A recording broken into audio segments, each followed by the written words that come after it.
cells that leave little room for social distancing and a lifestyle particularly prone to the spreading of infectious disease, advocates for the nation's more than 2 million inmates are sounding the alarm about the coronavirus in jails and prisons.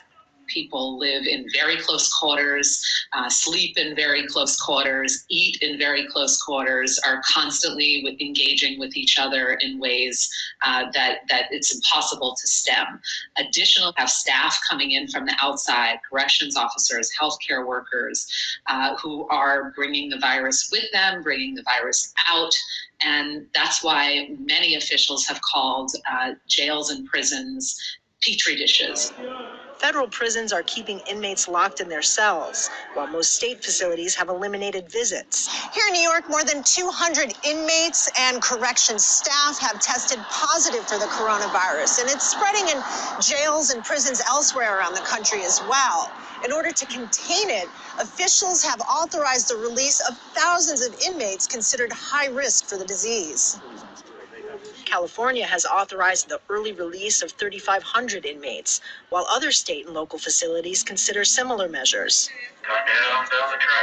But critics say many are being released without proper testing or support.